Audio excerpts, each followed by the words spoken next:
Hello, this is the video explaining the material in Chapter 12. National income accounting, and particularly international income accounting, is a kind of messy subject, and the textbook doesn't make it any better. I hope that with the aid of the detailed PowerPoint slides and a few tips that I'll have today, that you'll be able to come through and understand national income accounting a little bit better. Gross domestic product is the money value of all goods and services produced in a country during a year. Let's emphasize something here. First of all, money value. Gross domestic product, or GDP, is measured at current market prices. Sometimes we call that definition of gross domestic product nominal GDP. But really, the key word in this definition is produced. GDP measures the market value of total production during a year. The reason for that is simple.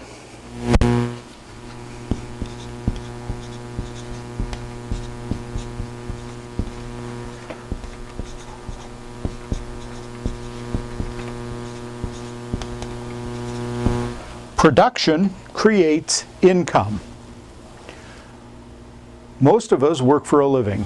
That is to say, we exchange our labor for wages, salaries, benefits, and so on. When we go to work, we are producing something.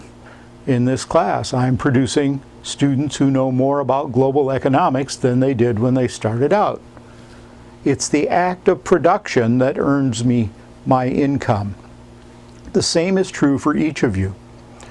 Now, one of the major confusions in national income accounting is thinking that gross domestic product measures spending or something like that. Untrue. Gross domestic product measures total goods and services produced in an economy during the year. Now it happens I left a word out of my definition. The word is final. GDP measures the market value of all final goods and services produced in a country during a year. Final goods and services are distinguished from intermediate goods and services, usually intermediate goods. An intermediate good is a good that's used. It's kind of a part. It's a part that's used in making another good. The easiest example I know of is a loaf of bread. One of the key components of a loaf of bread is flour. So if a baker buys 50 pounds of flour and the 50 pounds of flour is used to bake, say, 100 loaves of bread, the flour is an intermediate good. The bread, which presumably will be sold at retail, is in fact the final good. By excluding intermediate goods, we guarantee that national income will equal national product. Now, wait, what was that? Think about this for a minute. It's the act of production that creates income. Therefore, the market value of everything produced in a country during a year must equal the total income of people who work to produce it. Well, wait a minute. That can't be all of income, and in fact, it's not. National income includes wages and salaries. That's about 70% of the total, so that's a big chunk. But there are other elements as well. Profit. Profit is, of course, the rate of return to entrepreneurship. Rents. Rent is the rate of return to land. Interest is the rate of return to debt instruments, such as bonds. Now you may say, well, wait a minute, I didn't get much interest payments on my bond holdings last year. The fact is that households own all of the factors of production in any market economy, directly or indirectly, and indirectly is the key. If you have a retirement account, or if you expect to have a retirement account someday, chances are you will indirectly own stocks, bonds, any number of other instruments. So it's this indirect ownership that people don't think about when they think about households or who owns the factors of production. In fact, it's you, me, and everybody else in the economy. So when we include profit, rents, interest, and dividends in national income, we're guaranteeing that national income will also equal national product, and we write that, of course, as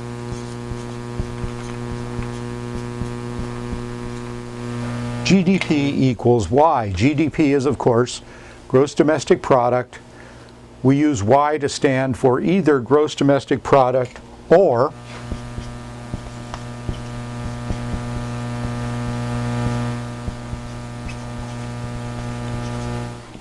national income. So this is the first step. Understanding that gross domestic product, or GDP, measures total output in an economy. The second step is understanding that national income, total national income during a year, will equal the market value of all final goods and services produced. Now you may say, wait a minute, didn't somebody earn some wages and salaries producing that flour? How does that get added in here? And the answer is simple. The market value, the final value of that loaf of bread, the price, the market price, let's say it's $2. $2 for that loaf of bread includes the value of all the intermediate goods that went into it. And the prices of those intermediate goods include, of course, the wages and salaries and all the costs that went into them. So the market value of the final good incorporates the prices of all the intermediate goods, which in turn incorporates the income earned along the way. So all we really need to do is add up the market value of final goods and services, and we will also get total national income. Those are the basics. Now let's proceed to see if we can learn a little bit about national income and national savings.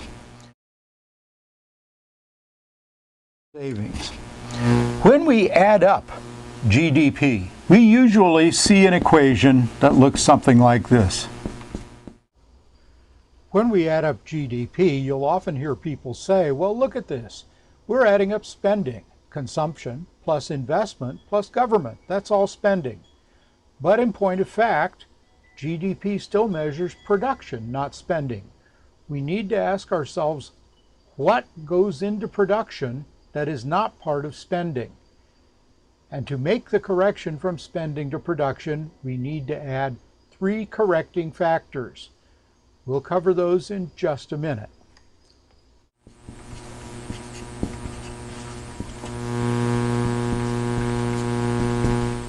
Domestic spending is made up of 3 parts.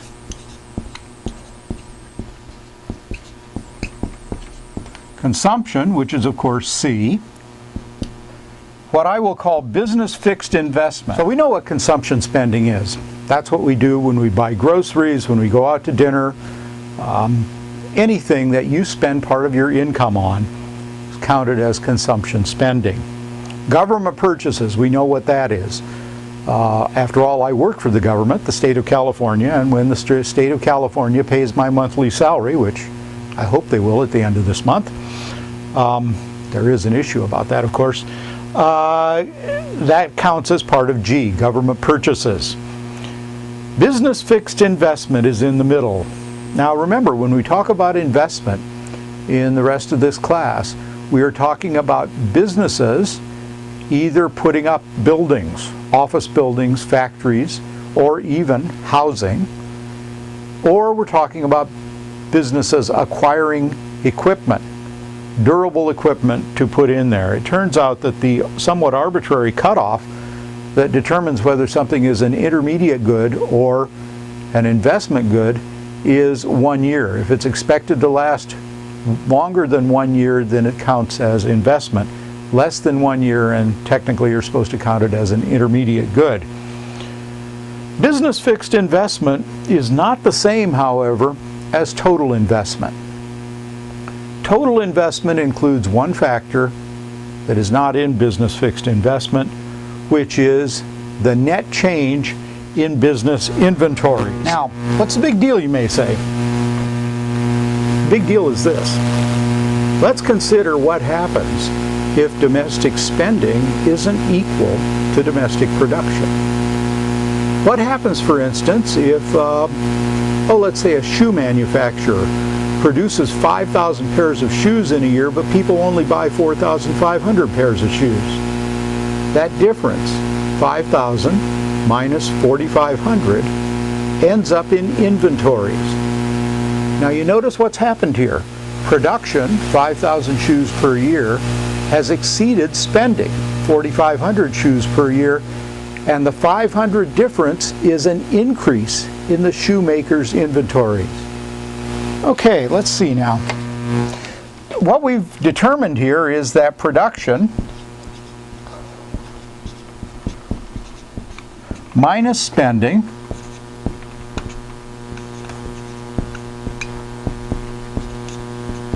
is equal to inventory change.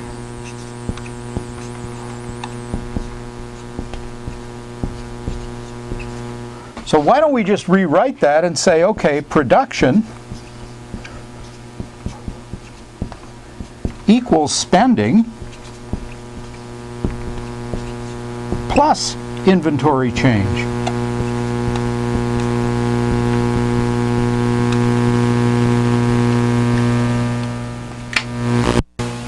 That's the gotcha here. We say, okay, we'll add up C plus I plus G. We'll add up domestic spending, consumption plus business fixed investment plus government spending. But then we ask the question, what happens if that spending is different from production? If we want to get from spending to production, what we need to add is the net change in business inventories, which is exactly what we did up here.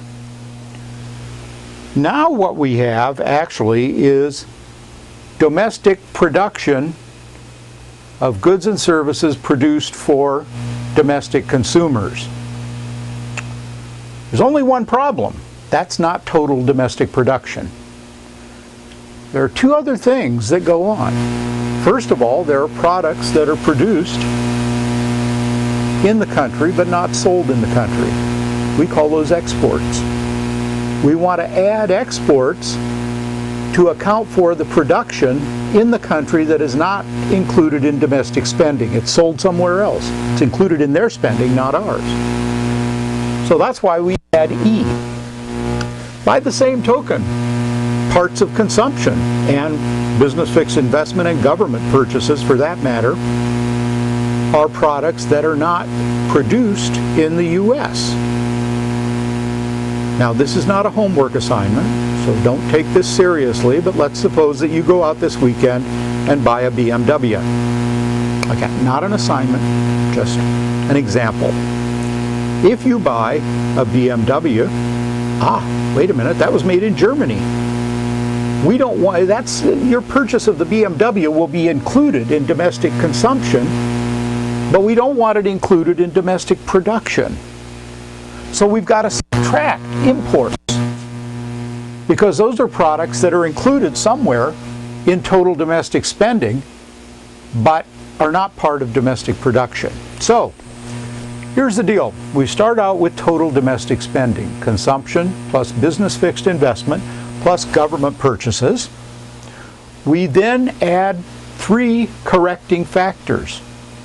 We add the net change in business inventories to account for the difference between domestic spending and domestic production. We then add exports, products that are produced here but sold in other countries. Remember, we want to get total production. And then we subtract imports, products that are included in domestic spending but that are not produced domestically, so we want to get them out of spending, and the total will therefore equal production. All this focus on output, production, tends to be important, but it's not the most important thing. This is actually just background, and now we will get to the main event. National income or international income accounting. These 6 slides, which are slides 37 through 42 in your Chapter 12 deck, are a quick summary of what we've just discussed. You might want to make a note to review these later on because they are all of the details that I've been giving verbally so far. We know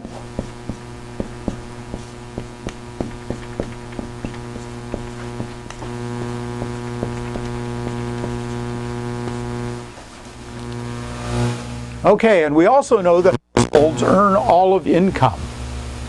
The question is, what do households do with that income?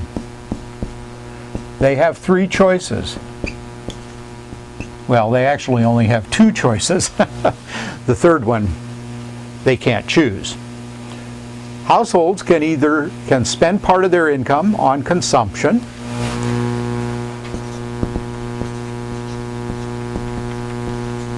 The part of their income that they don't spend on consumption is saving. Anything you do that isn't part of anything you do with your income that isn't part of your current consumption counts as saving. Put some of your income into a retirement account. You put some into, you use it to buy some mutual fund shares, any number of things. The third factor, of course, is something we're all familiar with. And this is the one we don't have a choice about: taxes. That's it. When it comes to your personal income, it gets split up 3 ways: consumption, saving, and taxes. In fact, sometimes taxes, of course, are involuntary, so sometimes we subtract taxes and we call that disposable income. Disposable, of course, is also referred to as after-tax income, a phrase I'm sure any of you who have ever done any work for income is familiar with the taxes that are withheld. All right, so we have 2 different ways of looking at income. C plus I plus G plus E minus Z, that's adding up production, if you will. C plus S plus T, we can kind of think of this as being the source and this is the uses, but you'll notice they're equal to Y. So we're going to do something that economists are very fond of doing. We're going to set these 2 equal to each other.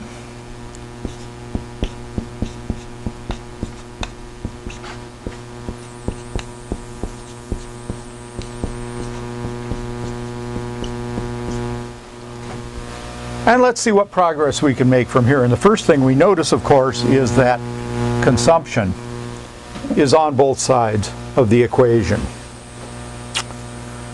You know, the one thing that we focus on in this course, in this chapter, is investment.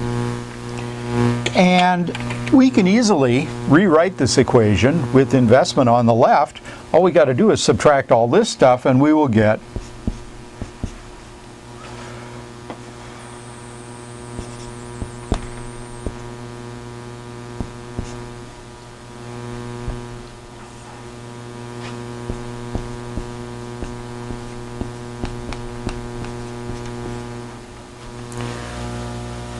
Now, I'm going to add a subscript here because the book does this and I think that's important. Reminder that this is household saving, domestic saving, or domestic saving by U.S. households. Now, this says that total investment must be equal to household savings plus the difference between what the government takes in tax revenue and what it spends, minus the foreign trade deficit. Well, let's rewrite this, okay?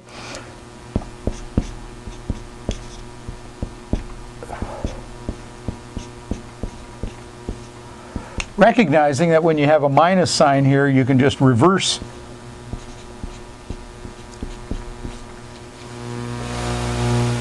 and now we're making progress. I know it's hard to believe, but we are. We have the total domestic investment is made up of three parts. First of all, household saving.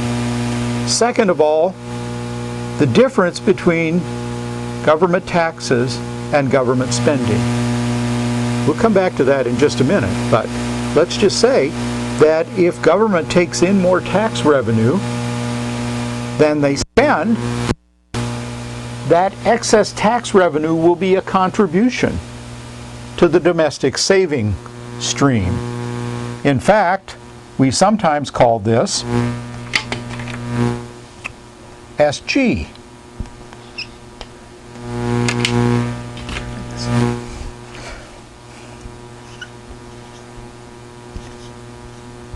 For government saving. The third factor, the difference between and exports, if Z is greater than E, we know that's a foreign trade deficit, a balance of trade deficit. And we also know that the balance of trade deficit must be exactly equal to the net capital inflow, which we refer to as foreign saving. Now, there are a number of things that can kind of go wrong here, but let's at least stick to the base case. Let's assume that T is greater than G. The government is running a budget surplus. I know, if you know anything about the U.S. government, then try not to laugh too hard. But let's, for the moment, assume that T is greater than G. The government is running a budget surplus, meaning the government is contributing positive saving to the economy. And let's also assume that the economy is running a balance of trade deficit. So Z is greater than E, and there is a net capital inflow, and everything is terrific. We have households, government, and the foreign sector all contributing to total national saving, which must be equal to total national investment. So that's all well and good, except of course that the government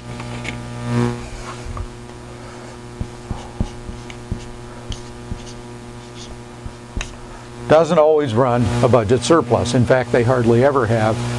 The U.S. government ran budget surpluses from about 1995 to 2000 or 2001, and they've run deficits ever since then. A deficit means that government purchases are greater than tax revenue, which in turn means government saving is negative. We all know what negative saving is, at least in theory. Some of you may know it in practice as well. Let's just say that during a particular month, maybe it was your birthday that month, you decided to have a good time, and you discovered that you couldn't quite pay off your credit card bill at the end of the month. You spent more during the month than your income.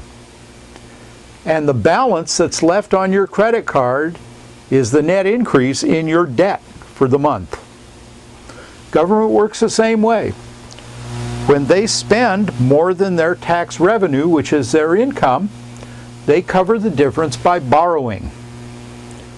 The U.S. government can only borrow by issuing bonds. That's what they call it. When you go into debt a few $100s, you say something like, oh, I didn't pay off my MasterCard or Visa or whatever last month. But when you borrow in the billions, like the U.S. government does, you can say you issued debt. You might try that if you are ever in the situation of not paying off your credit card. Say, I issued some debt last month. Sounds a lot better, doesn't it? If that's the case, then government saving is negative, meaning that government is extracting funds from total national savings. Okay, there's only so much to go around. National savings have to go somewhere, and it's clear that if SG is negative, then there's a drain on domestic investment. These slides are a summary of the role of the government in the economy, including government budgets, surpluses, and deficits. Note in figures 12.2a and b, the direction of the arrow is reversed depending on whether the government is running a surplus or a deficit. It's kind of the opposite that's true down here on the last part. Let's suppose that we are running a trade surplus, so E is greater than Z. Our foreign savings will be negative, meaning that we will have a capital outflow. We will be net purchasers of foreign assets. These 5 slides illustrate some of the details of what I've just been describing. If the country is running a balance of trade deficit, there must be an equal and matching inflow. But if the country is running a balance of trade surplus, there must be an equal and matching capital outflow. And actually, these equations actually explain a lot of things. Let me give you one of the most simple.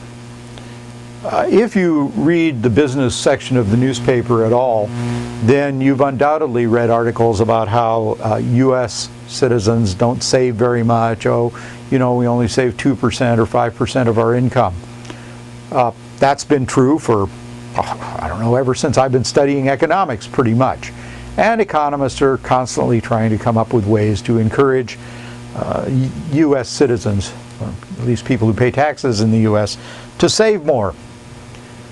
But and at the same time, we've had a long history of government budget deficits, meaning SH is small, SG is negative.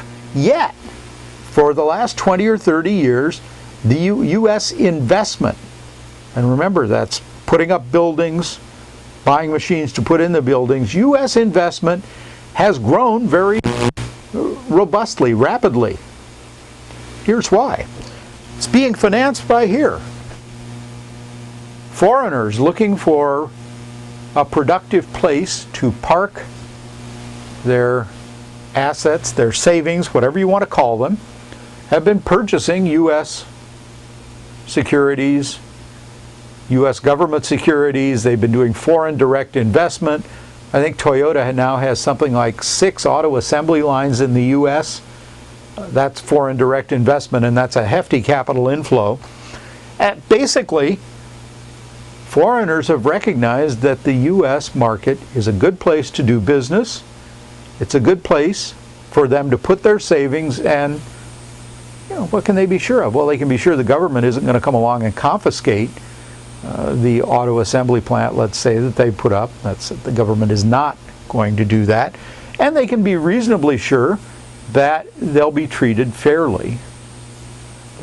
Their investment will be valued. So,